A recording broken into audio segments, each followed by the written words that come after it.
Greetings everyone, it is July 30th, 2025, around 9:08 p.m. here at the West Park Rapid Station, still in Cleveland, Ohio. If anyone was watching my live stream earlier, I actually did a live stream where I went from downtown Cleveland, took the RTA red line to all the way to the airport and finished the live stream after I had passed through TSA at the airport, all set to go on my flight to Salt Lake City, Utah, which was going to have a, sorry, I was a little bit close there. Let me pull this plug out. I was all set to go on my flight to Salt Lake City. It was going to be a connection through Denver. So it was going to leave at 7 o'clock p.m. in Cleveland. It's going to go to Denver, about a 3-hour flight there. And then overnight, I was going to stay in the Denver airport again. And then in the morning, go to Salt Lake City. So I wanted to just share my experience with the process, because I had never had this on an airline before, and Frontier. I've been very complimentary of Frontier Airlines before. But what ended up happening was check-in, or the boarding process was supposed to begin at 6:15 a.m. and I was there in time, and then people were lining up like they usually do in advance, and then 6:24, sorry, not a.m., p.m., 6:24 p.m. They had not started the boarding process yet, but one of the gate agents got on his intercom or PA thing and said, will the following passengers please come up here? And he read off like the first name or two, and all of a sudden he read my last name, Pokorny, and then he continued reading off like 30 names. And I was thinking to myself, man, I occasionally hear them name off a few people that they want to talk to or mention something to, but I had never heard like that many names called off. So he brought us up to the front, and in a group he said, there's a load balancing issue with this plane.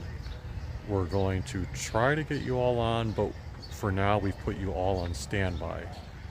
So right away everyone's like groaning, and you have several people going up there trying to pitch their case already, like, but I need to make this flight, but for this reason and this reason. And the workers are saying, hey, we'll do what we can. We're just, going through the process. The worker was trying to explain that he was sent a list from Frontier Airlines and that it was random. And that, there was, because some people were saying, it was just like, how is it possible that you can pull us from a flight that some people were saying they had actually paid for, a specific seat assignment. They said, how can you do that, and how can we pay for a specific seat and you pull us and put us on standby? And he was trying to explain it's just because they were saying, customers were asking, is there something we can do in the future to prevent this and like truly guarantee our spot? And the worker was trying to say, no, it's just random based on the weight distribution. We'll see what we can do. So the flight was supposed to leave at 7 o'clock, like I said. They boarded everyone who wasn't in that quote standby group. And then after that had finished, they started like one by one calling, people from the group. And someone who was there among our group made a good point. They were like laughing, saying, Jesus, feels like we're waiting to see if we're getting the golden ticket and our lucky names being called. And this whole process of calling the names was taking a while, because I think after a few names they would go, it seemed like they were going back and forth to the pilot, like whoever was either the gate agent would go to the pilot or the pilot would come out to the gate agent. They kept on discussing what seemed to be like the current weight. I guess somehow they must have a way of measuring the weight of the plane based on people there and the luggage on it. And then they're going off these names, and by now like a full hour has gone by and there's still like 10 of us remaining. So we're waiting and waiting.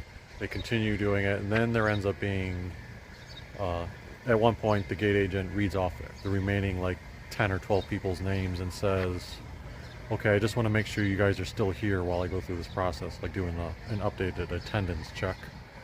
So he did the attendance check. I'm still crossing my fingers hoping I make the flight. Then he calls off, like I said, a few more names, and then once there's 5 of us left, I'm starting to get the signs like, uh-oh, this doesn't look good, because he leaves again. I see like certain airplane workers shaking their head, verbal language as if to indicate like maybe that's it.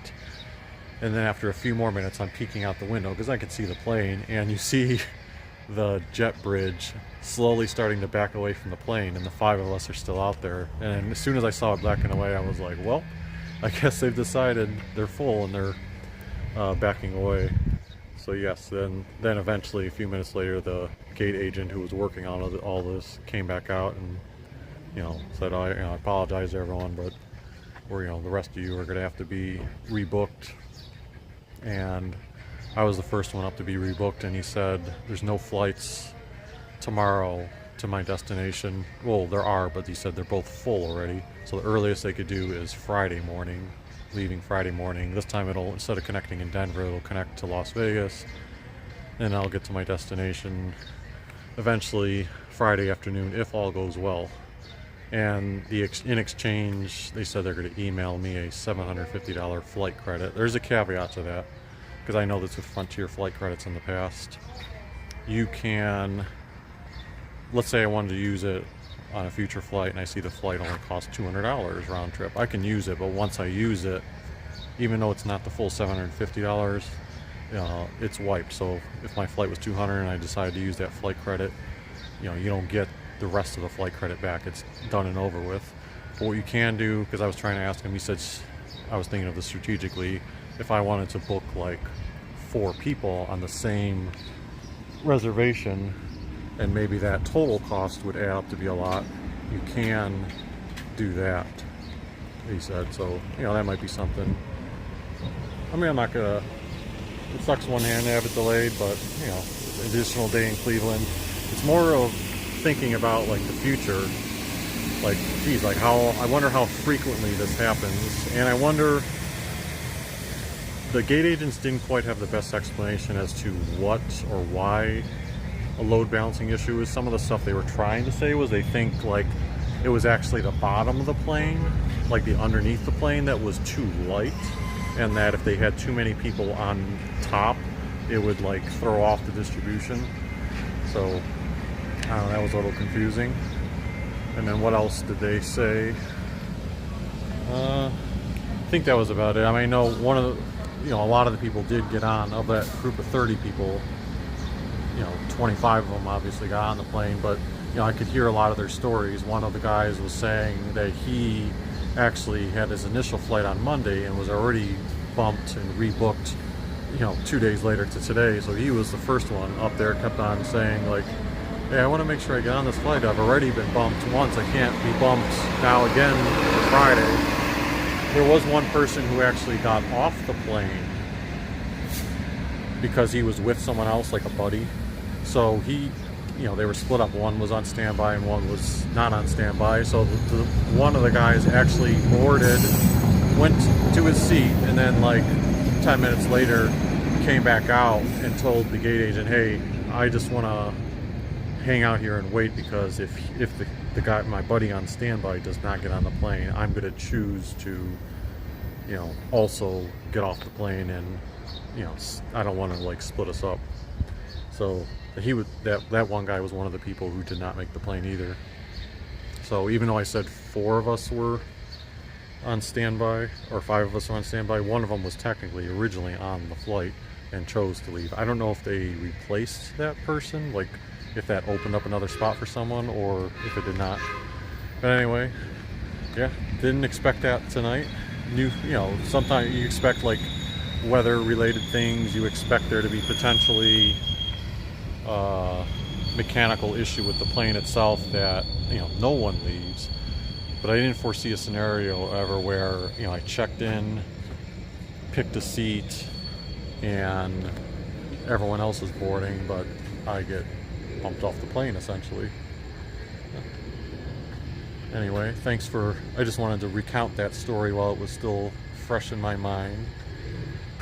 So thanks for tuning in, and if you've had a similar experience with Frontier Airlines or another airline that's like crazy, a few of the comments in this live stream are saying like, I haven't heard of that, Lizzie hasn't heard of that, Wayne hasn't heard of that, but Wayne also adds that he's not surprised. I'm not surprised either, too. And what's funny is that live stream that I was doing earlier in Cleveland, I was specifically saying how Frontier Airlines has worked great for me. I had only had one issue in the past where the plane, it was a similar situation where I was bumped a day or a day and a half later. But that one was truly a mechanical issue with the plane where it just didn't, no one was getting on that one. But anyway, thanks for listening to this story. If you had a similar experience, feel free to share it in the comments section.